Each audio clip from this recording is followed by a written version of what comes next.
গোটা কলকাতা স্তব্ধ করে দেবার কথা তৃণমূল, বিজেপি, সিপিএম কেউই বলতে পারবে না। কলকাতার আশেপাশের অঞ্চলগুলোতে আজকে মুসলমানরা জোট বেঁধেছে। আজকে ওয়াক অফ বোর্ড নিয়ে টিএমসিকে এই জায়গায় থাকতে হবে, কারণ টিএমসি যদি ওয়াক অফ বোর্ডের বক্তব্য না রাখে তাহলে মুসলমানদের ভোট তারা পাবে না।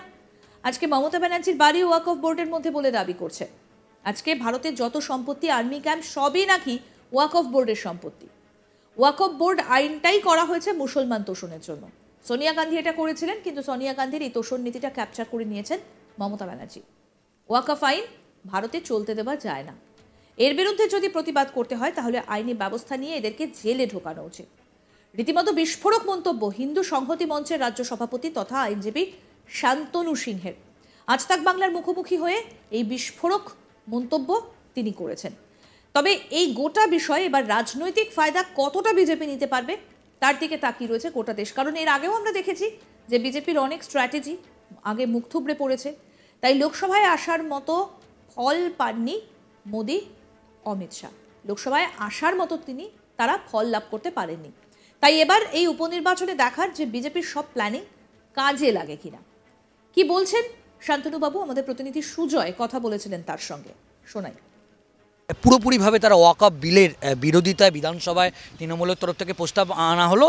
এমনকি সিদ্দিকুল্লাহ চৌধুরী তিনি রানী রাসমণিতে সভা করে একেবারে হুঁশিয়ারি দিলেন, যদি শেষ পর্যন্ত ওয়াকফ বিল কেন্দ্রীয় সরকার যে বিল যে আনার কথা ভাবছে তাহলে তিনি গোটা কলকাতা অচল করে দেবেন, এইরকম হুঁশিয়ারি দিলেন। কি বলবেন? তাহলে বুঝতে পারছেন আমি যে কথাটা কিছুক্ষণ আগে বললাম, গোটা কলকাতা স্তব্ধ করে দেবেন কখন বলতে পারে? আমি তো বলতে পারছি না। আজকে ইভেন তৃণমূলও বলতে পারবে না, সিপিএম বলতে পারবে না, বিজেপি বলতে পারবে না, শুভেন্দু অধিকারী বলতে পারবেন না। তাহলে উনি কখন বলছেন, কীভাবে বলছেন, কেন বলছেন? তার কারণ কলকাতা বা কলকাতার আশেপাশের অঞ্চলগুলোতে আজকে মুসলমানরা এইভাবে তৈরি হয়েছে, জোট বেঁধেছে, জোট তৈরি হয়েছে এবং জোট বেঁধেছে। এবং দ্বিতীয়ত হচ্ছে আজকে ওয়াকফ বোর্ড নিয়ে তৃণমূলকে এই জায়গায় থাকতে হবে, কারণ তৃণমূল যদি ওয়াকফ বোর্ডের বক্তব্যটা এভাবে না রাখে আম মুসলমানকে তাদের ভোট নিয়ে তারা পাবে না।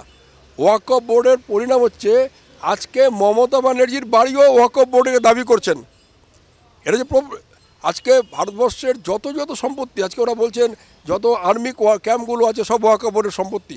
ওয়াকফ বোর্ড আইনটাই তো করা হচ্ছে মুসলমান তোষণের জন্য। সোনিয়া গান্ধী এটা করেছিলেন, কিন্তু পশ্চিমবঙ্গে সোনিয়া গান্ধীর এই যে তোষণ নীতিটা সেটাকে তৈরি করে ক্যাপচার করে নিয়েছেন মমতা ব্যানার্জি। কিন্তু ঘটনা হচ্ছে ওয়াকফ আইন ভারতবর্ষে চলতে দেওয়া যায় না। এর বিরুদ্ধে যদি কেউ প্রতিবাদ করতে হয়, প্রতিবাদ চালাতে যায়, তাহলে আমার মনে হয় আইনি ব্যবস্থা নিয়ে তাদের জেলে পড়া উচিত। কারণ ভারতবর্ষের জাতীয়তাবাদের সাথে, জাতীয় সেন্টিমেন্টের সাথে কোনো রকম মুসলমান তোষণের আইন থাকবে না।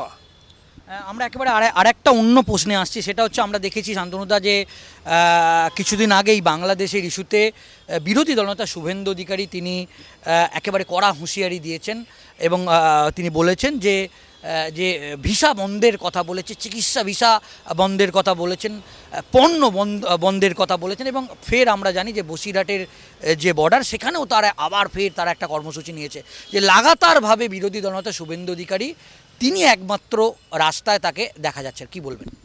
দেখুন, প্রতিবাদটা তো একমাত্র শুভেন্দু অধিকারী করছে এবং তাই আমি মনে করি শুভেন্দু অধিকারী একটা নতুন প্রেক্ষাপট তৈরি করছেন যে এই আন্দোলন শুধুমাত্র রাজনৈতিক আন্দোলন নয়, একটা সামাজিক আন্দোলন, বাঙালি হিন্দুর বেঁচে থাকার আন্দোলন।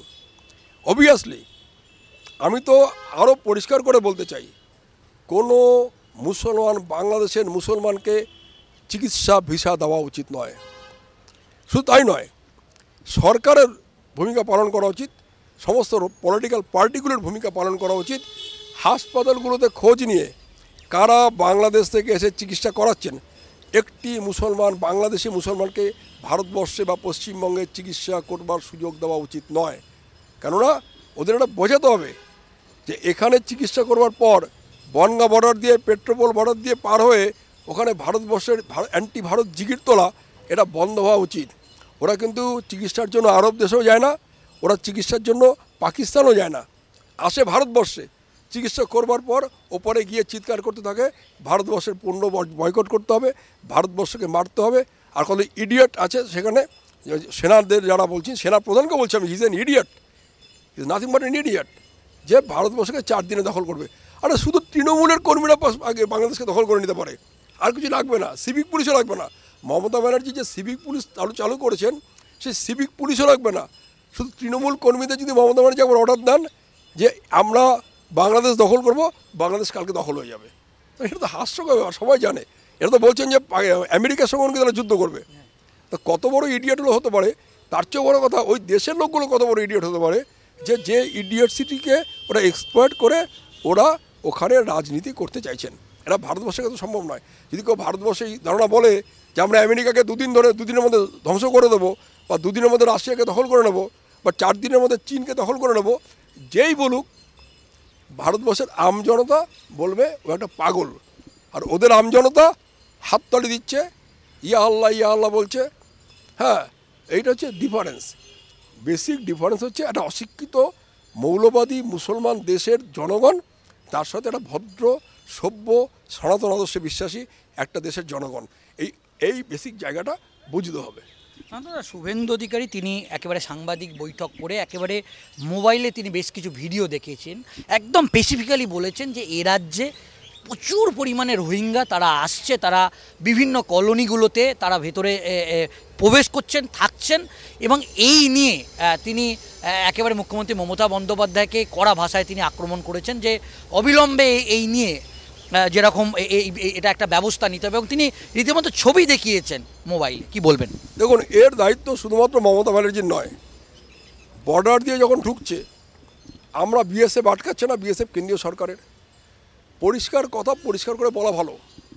10টা বাংলাদেশি মুসলমান অনুপ্রবেশকারী, আমি বারে বলছি, হিন্দুরা বাংলাদেশ থেকে যারা আসছে তারা অনুপ্রবেশকারী নয়, তারা বাধ্য হয়ে যাচ্ছে জেনেভা কনভেনশন অনুযায়ী তারা এখানে আশ্রিত, এবং আমরা ভারতবর্ষের মানুষ মরালি বাউন্ড ওদের এখানে অ্যাকসেপ্ট করতে, আশ্রয় দিতে।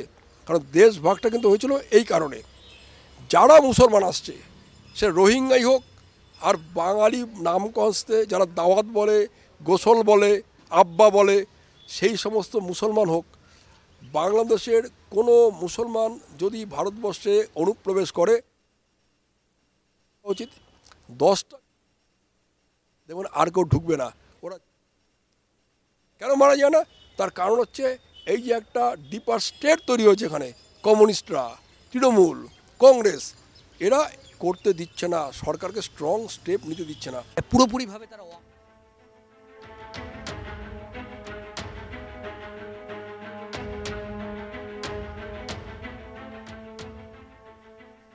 আরও আপডেট পেতে দেখতে থাকুন আজ তাক বাংলা, সাবস্ক্রাইব করুন।